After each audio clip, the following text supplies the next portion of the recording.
तो बहुत सारा समय परिचय में निकल जाएगा, इसलिए मुझे बहुत कम शब्दों में अपनी बात रखनी है।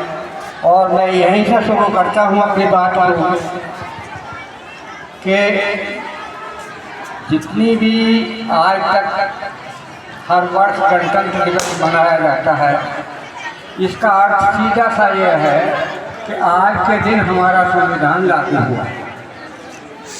पर एक चीज़ यहाँ बुद्धिजीवी वर्ग सारा बैठा है, मुझे कहने में कोई संकोच नहीं है कि इस वर्ष इतनी संविधान की मजाक उड़ाई गई है, इतनी कभी नहीं उड़ाई गई। चाहे पक्ष हो चाहे विपक्ष हो, मेरा दोनों से साफ सुथरी सी बात है। वो ये कहते हैं कि हम संविधान बचाएंगे, दूसरे वाले कहते हैं हम संविधान बचाएंगे। भैया संविधान का अटैक पाकिस्तान में कर दिया, इंग्लैंड ने कर दिया, अमेरिका ने कर दिया, किसने कर दिया आपके संविधान का अटैक? संविधान का सत्यानाश करेंगे तो केवल आप करेंगे। आप अखबारों में पढ़ते हैं, न्यूज़ देखते हैं, सारे लोग सब बुद्धिजीवी वर्ग यहाँ बैठा है।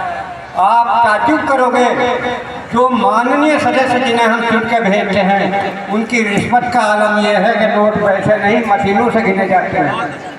इससे ज़्यादा घटिया कोई बात हो नहीं सकती। बाकी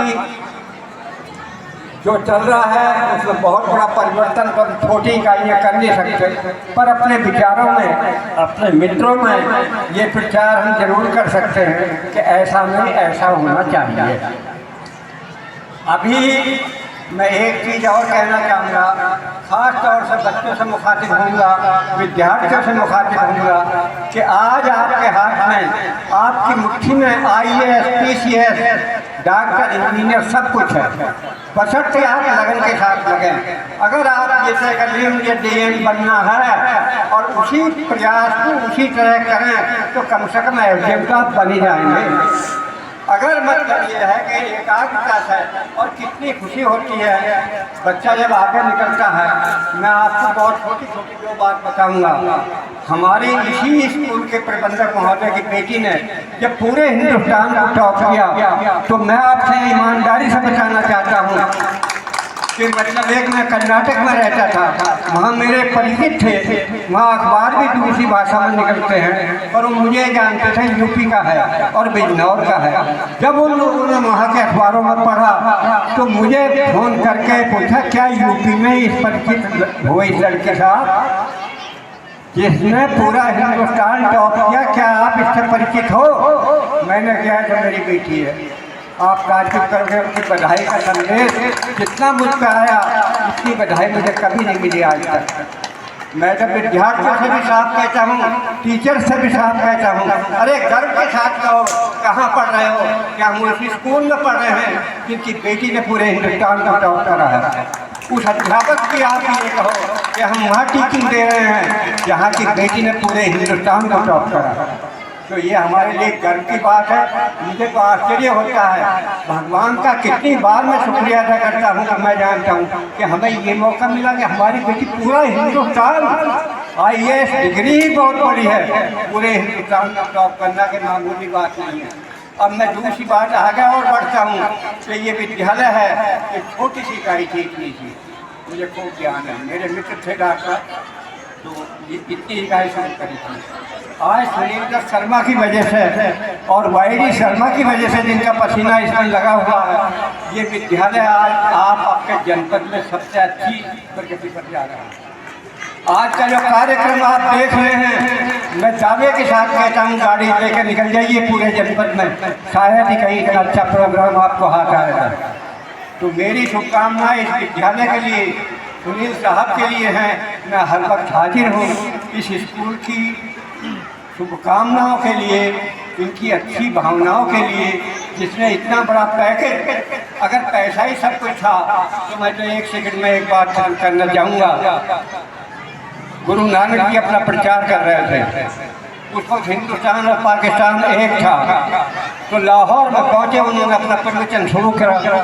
तो कायदा ये है, आप सब जानते हो कि अच्छे लोगों को सुनना पहले दिन बहुत कम लोग आते हैं, दूसरे दिन ज़्यादा भीड़ थी, तीसरे दिन अथाह भीड़ थी, जैसे पूरा लाहौर निकल के आ गया हो। तो तब उन्होंने मतलब ये है कि पूरा प्रवचन जब कर लिया तो वहाँ के 10 चुनिंदा आदमी गए गुरु नानक जी के पास और उनसे कहा गुरु जी हमारे यहाँ एक सेठ दुलीचंद है और वो सेठ अरबोपति होने जा रहा है, 90 लाख रुपए उसके पास है, पर किसी गरीब का, अमीर का, किसी बच्चे का या किसी भूखे प्यासे का कभी वो गौर नहीं करता। थोड़ा सा उपदेश आप उसे देकर चले जाएं। तो बड़े लोगों की बात तो आप सब जानते हैं। उन्होंने कहा एक दुलीचंद नाम का आया तो था, मुझसे दोपहर के खाने को कह रहा था मैं जरूर जाऊँगा। खैर शॉर्ट में मैं बताता हूँ, गए गुरु नानक जी और जाकर भोजन करा। उनकी पत्नी ने, उन्होंने बहुत स्वागत करा उनका। उसके बाद दुलीचंद ने कहा गुरु जी कोई सेवा में नहीं बताओ। कोई सेवा नहीं, ठीक है अपना काम करे जाओ। कि तुमने इतने झंडे कैसे गाड़ रखे हैं? उन्होंने कहा गुरु जी जब मुझ पर 1 लाख रुपए हो जाते हैं तो मैं 1 झंडा गाड़ देता हूँ। अब मेरे पास 90 लाख रुपए हो गए, मैंने 90 झंडे गाड़ दिए, 10 की कमी बकाया है कि चलो ईश्वर करेगा ये भी। गुरु नानक जी चल पड़े। उन्होंने फिर आग्रह किया कि साहब कोई सेवा तो बताओ। गुरु नानक जी ने अपने थैले में से एक सुई निकाल कर दी। उसने कहा भाई दुलीचंद मुझे ये आभास है, मेरी भक्ति से मुझे आभास है कि मैं तुमसे पहले संसार से जा रहा हूँ। मैं चला जाऊँगा और जब बाद में मैं चला जाऊँगा और तुम आओ तो सुई लेके आऊँगा। उन्होंने सुई हृदय से लगाई। उसने कहा गुरु जी मैं इसे कभी नहीं छोड़ने का लेकर आऊँगा। तो ये कह के चल पड़े। उनकी पत्नी बहुत सुलझी हुई और धार्मिक थी। उसने क्या गुरु जी ने कान में क्या किया कि ये क्या? अरे इनको बेवकूफ, दुनिया में आज तक कोई पूरी सृष्टि में कुछ लेके आज तक गया है कोई जो तो सुई ले जाएगा? गुरु जी का मतलब कुछ और था, भाग का पैर पकड़। उन्होंने गुरु जी के पैर पकड़े। क्या गुरु जी में समझा नहीं कि दुलीचंद को क्या समझा कि अब कोई प्रकार है, कोई इलाज है कि बाकी धन दौलत जो है तो सेवा कार्य में लगा दे, यही उपकार है। तो मैं पैसे वालों से कह देना चाहता हूँ और विदुर जी के एक नीति का एक श्लोक कह के अपनी बात खत्म करना चाहता हूँ। विदुर जी कहते हैं जिसके पास धन है वो दान ना करता हो और जिसके पास धन नहीं है वो बेकार ये रोना रोता हो मैं गरीब हूँ गरीब हूँ। ऐसे दोनों व्यक्ति को पत्थर बांध कर नदी में डाल देना चाहिए।